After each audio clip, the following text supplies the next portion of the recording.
Hello class third, a warm welcome you all in your English class.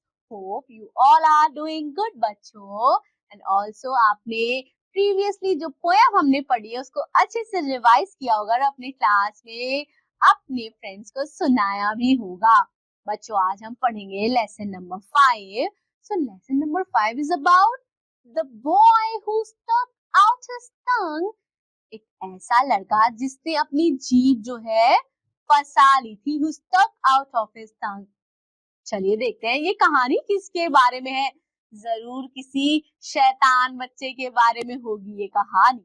Once there was a great snowstorm. बच्चों एक बार बहुत भयंकर snow storm था यानी बर्फबारी थी. बर्फबारी तूफान थी. बच्चों ऐसा स्टॉर्म मतलब तूफान होता है लेकिन स्नो स्टॉर्म जहाँ स्नो भी उड़ती है जहाँ बर्फबारी होने लगती है. When the peddler's widow called her only son into the light and a fire in the stove, the boy answered. When the peddler's widow, peddler एक आदमी है, उसकी widow यानी कि उसकी wife, peddler अब नहीं रहा, widow विधवा को कहते हैं. जब वो अपने इकलौते बेटे को बुलाती है तो उसका बेटा क्या बोलता है? Not now, and stuck his tongue out at his mother.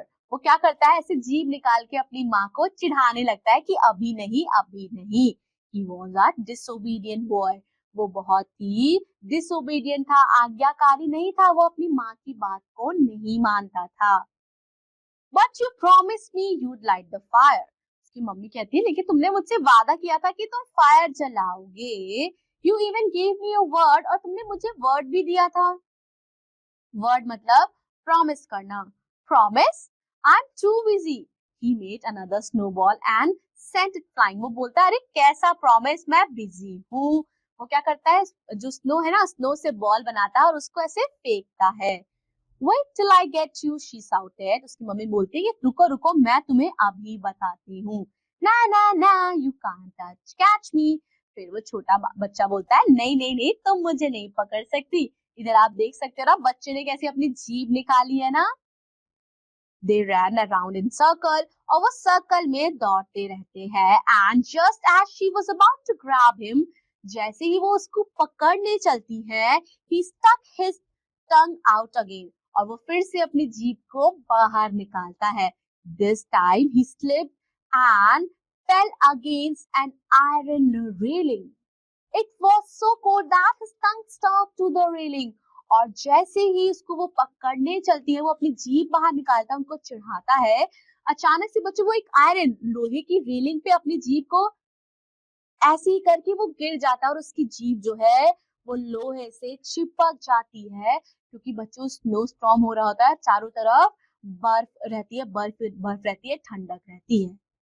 When the woman saw what had happened, she tried to free her son.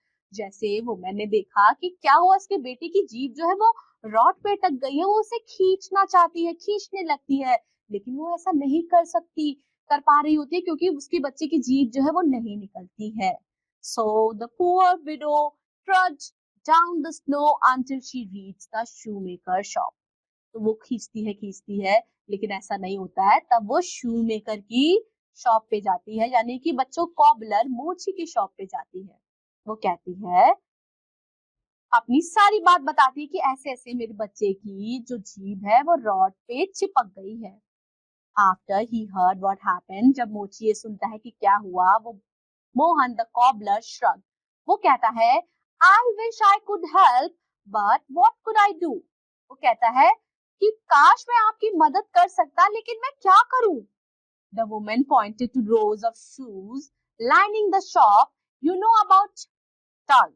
Mohan explain करता है. Tongues in shoes I know, tongue in boots I know. I know tongues frozen on a railing. I don't know. वो बोलता है tongues in shoes I know, tongues in boots I know, tongues frozen on railing इसके बारे में मुझे नहीं पता.